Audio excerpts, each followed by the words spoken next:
Hey guys, today I'll be analyzing patch 11.10 notes, and this is going to be widely known as the jungle patch because huge jungle updates. I'll get into the jungle changes very soon, and then we'll cover the rest later. All these champion changes, some item changes. Some are important, some aren't, but the most important thing right now is jungle update, so let's go ahead and get right into it. Huge wall of text, just starting right off the bat. But the main thing is, there's two important changes. One, respawn timers are longer by 15 seconds, 2 minutes and 15 seconds instead of 2 minutes. And then 2, catch up EXP, comeback experience. So it says when a jungler is at least 2 levels below the average level of all players in the game, they get increased EXP from camps, 50 more per level.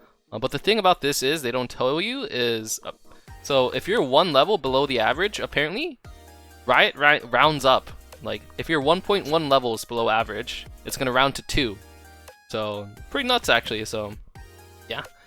So this will be accessible. What this means, in summary, is that a lot of junglers that are ganking junglers, let's say like Elise, Lee Sin, you know, those perma-spam gankers, you know, they are going to be a bit more viable, especially in pro play and solo queue, because of this mechanic where they can get EXP that they normally wouldn't get because like their full clear isn't as quick as the other meta champions like Udi or Lilia, you know, Morgana, Rumble.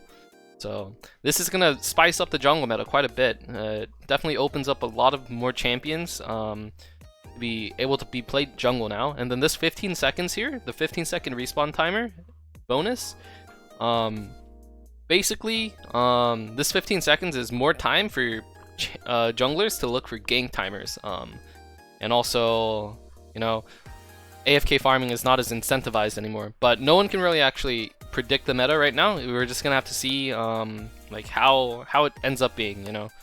Can't predict if one form of jungler is gonna be stronger than the other, like AFK farmer versus spam ganker, etc.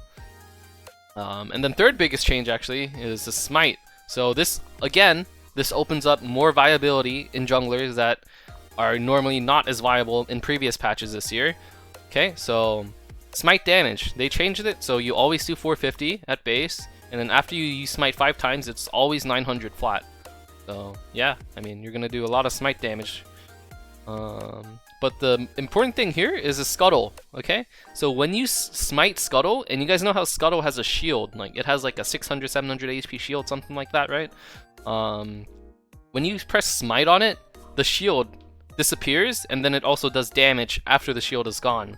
So champions without CC, let's say, I don't know, Lilia, Lee Sin, that would go on Scuttle, but then have to pop the shield just by auto-attacking and using spells on it, now they can just smite it, and they can one-shot Scuttle. So this also opens up a lot more viability of champions like that can't just like walk up to Scuttle, stun it, and then like all the shield disappears, you know? So a lot more interesting junglers will be opened up. CC still also eliminates the shield though, so like if you stun Scuttle, bam, the shield still disappears. Okay, and then going on to this, so survivability, jungle sustain essentially. So they're trying to punish the Omnivamp, like if you AoE a Raptor camp or something, right? You can heal up a lot. So they're trying to limit that a bit and put more healing on the smite.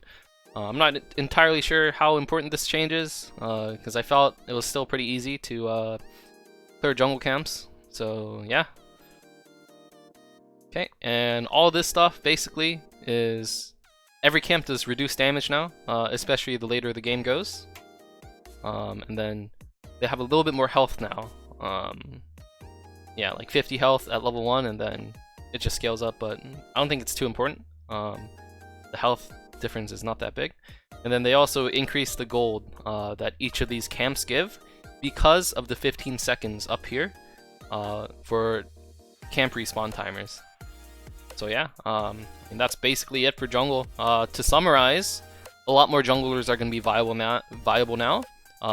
Maybe a spam gank meta comes back, or maybe it just stays the current like farming meta. Who knows, right? Or maybe it's a mixture of both. So yeah, big changes are going to be happening for sure this patch.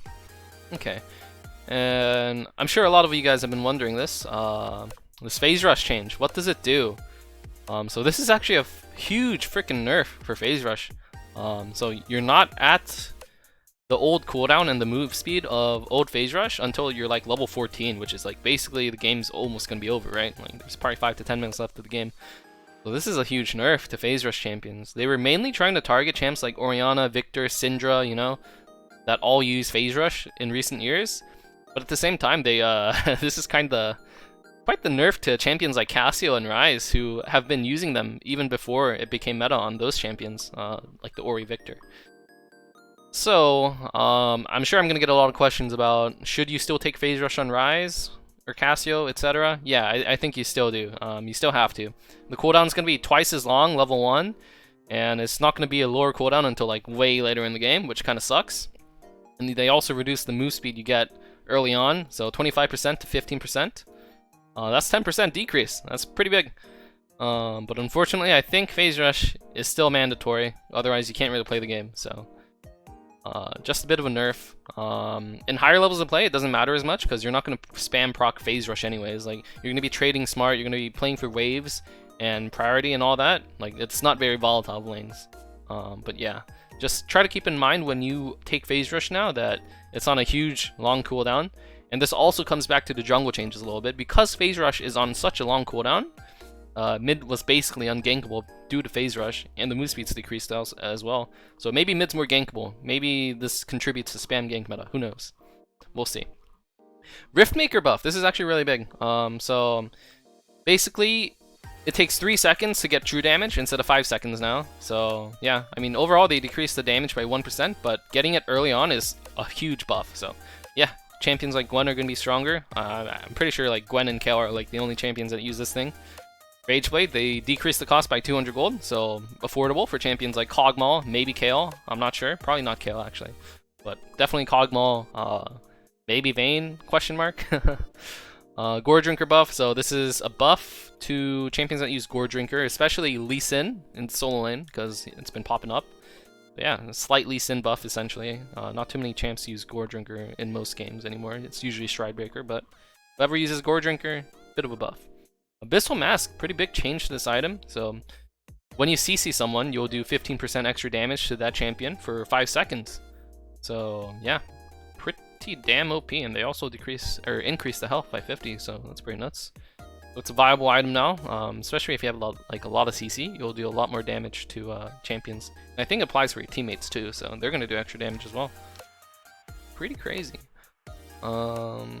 Passive Guardian of Thorns cooldown. So just a slight Zyra buff, 2 seconds and more slow. Doesn't really matter. Yuumi Q damage buff. That's essentially it. It's just more flat damage Q. Thresh nerf, 30 less health, 31 less health, and then you'll get it back by level 18, but this is going to be a huge nerf to Thresh in bot lane, because I know in pro play, Thresh is pretty damn strong, so this is going to make it so he can't contest like level 1, 2, 3 as hard as he used to, so kind of sucks for Thresh players. Noxian Diplomacy, Talon Q, damage nerf, doesn't really do too much, honestly. 10% bonus AD ratio is like whatever, honestly. It's like at max in a game, like the highest AD you'll get is probably like 500, 400, and that's like assuming the game goes like 50 minutes, right? So that's like 50 less damage. Doesn't really matter too much. Sejuani E, just some visual graphic targeting update.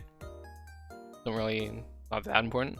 Lux E, 5% more ratio, and it also increases in damage by 50 instead of 45.